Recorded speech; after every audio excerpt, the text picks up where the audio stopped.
Assalamualaikum warahmatullahi wabarakatuh. Kami dari kelompok 5C akan menjelaskan yaitu laporan job sheet 2 yaitu Dioda. Di sini ada anggota kelompok terdiri dari 5 orang. Ada Jiwan Afu Alessandrio, Rahman Noval Gilang Alusin, Dilsat Rizafik, Ahmad Naufal Walidin, dan saya sendiri. Di sini ada berdua dioda yaitu kita akan mencapai pembelajaran. Satu, menjelaskan prinsip kerja dioda berdasarkan teori persambungan PN.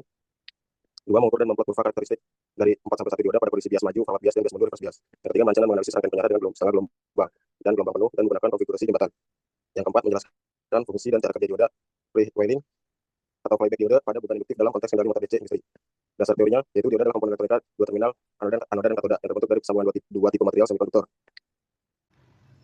Alat dan komponen elektronik yang kami gunakan untuk membuat rangkaian reverse bias dan forward bias adalah yaitu yang pertama ada dioda 1N4007, lalu kedua ada resistor strip 1K, lalu ada project board, lalu ada multimeter, dan yang terakhir ada power supply.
Oke, berikut adalah hasil dari praktikum pertama, tabel pertama, yaitu pengamatan bias maju. Untuk di sumber 0 sampai 0,75, diodanya off dengan ID-nya atau tegangan diodanya itu masing-masing 0, 0,11, 0,22, 0,29, 0,39, 0,45, 0,46, 0,48, 0,49, 0,50, 0,51. Untuk tegangan sumbernya itu 1, PD-nya itu 0,55, dan diodanya off atau mendekati kind fault. Untuk tegangan sumbernya 2, tegangan diodanya itu 0,6, dan ID-nya 1, dioda mulai on.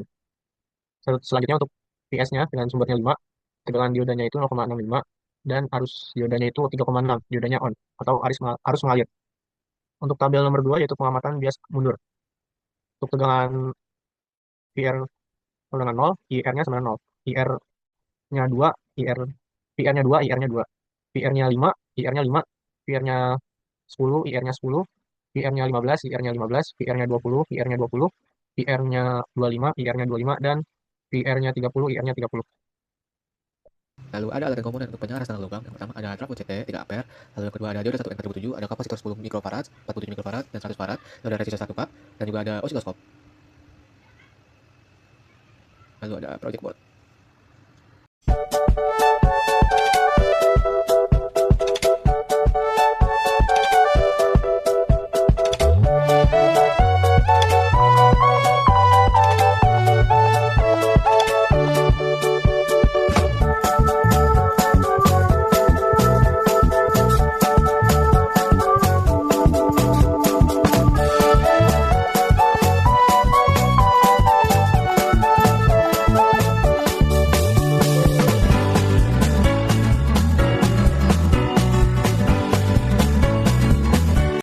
Selanjutnya ada hasil dari pengamatan penyaras dengan gelombang termometer yaitu tabel 3. Itu parameter yang kita ukur tuh V-peak inputnya, V-peak output, V-average output, dan frekuensi input dan frekuensi ripple. V-peak inputnya itu nilai terkurang di OSI itu 5 volt sama dengan teoretisnya, errornya itu sekitar 0% doang. Lalu ada V-peak outputnya, di OSI-nya itu sekitar 4,5 volt, dan teoretisnya itu 4,3 volt. Errornya itu sekitar 4,65% doang. Lalu ada V-average outputnya, yaitu di OSI itu 1,43 volt, dan teoretisnya itu 1,37 volt. Nilai errornya itu 4,38 volt, 35%. Terus ada frekuensi input dan ripple-nya itu di OSI itu sekitar 50 Hz, dan nilai teoretisnya itu juga sama, 50 Hz, dan errornya cuma 0% doang. Lalu ada hasil dari tabel 4 yaitu pengamatan pengaruh kapasitor filter. Lalu ada kita pakai 3 kapasitor yaitu 10, 33 dan 100 mikrofarad. Yang pertama itu kita tanpa kapasitor, itu via average-nya dengan filter itu 1,43 volt doang, terus via ripple-nya itu 4,50 volt, dan ripple factor-nya itu 3,14 volt.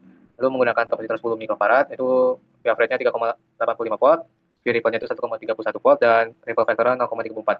menggunakan 33 mikrofarad, yaitu via rate-nya 4,15 dan variable-nya itu 0,70 volt dan ada ripple factor itu 0,17. Lalu yang terakhir kapasitor 10 mikrofarad, via rate-nya 4,35 volt, variable-nya itu 0,30 dan ripple factor-nya cuma 0,07. Lalu selanjutnya ada alat dan komponen untuk penyearah gelombang penuh, yaitu yang pertama menggunakan trafo CT 3 ampere, lalu ada 4 buah dioda bridge, lalu ada kapasitor 10 mikrofarad, 47 mikrofarad, dan 100 farad, lalu ada resistor 1K, dan menggunakan oscilloscope. Lalu juga ada project board.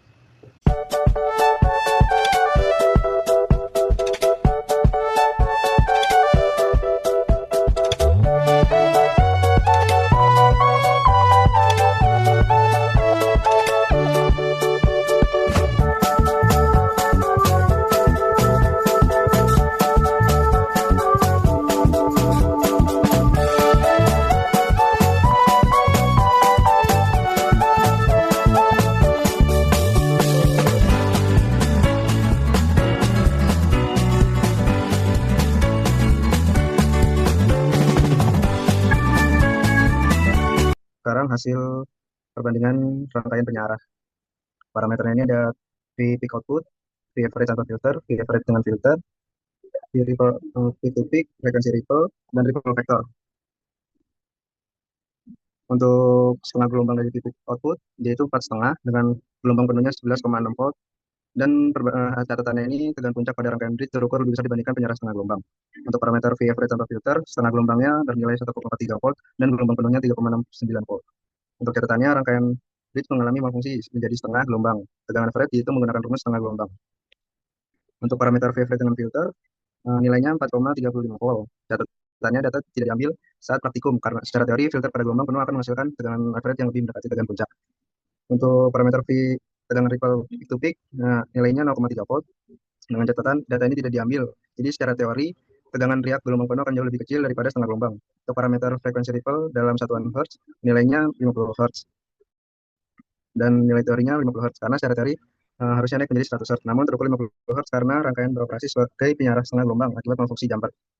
Untuk parameter ripple factor, nilainya 0,07. Untuk catatannya data tidak diambil karena gelombang penuh secara teori akan memiliki kualitas DC yang lebih baik. Faktor riak mendekati 0.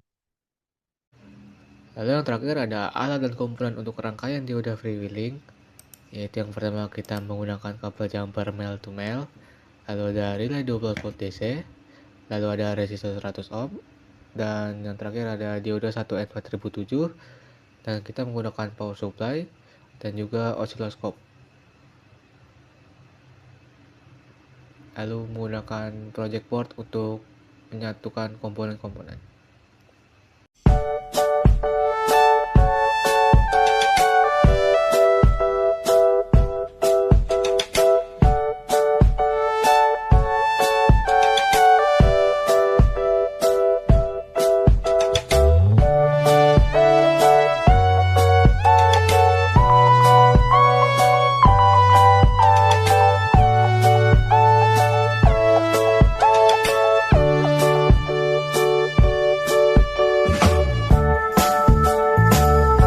Pada pengujian terakhir di tabel 6 yaitu kita menguji pengaruh dioda freewheeling, di mana ada dua kondisi, yang pertama tanpa dioda freewheeling dan dengan dioda freewheeling.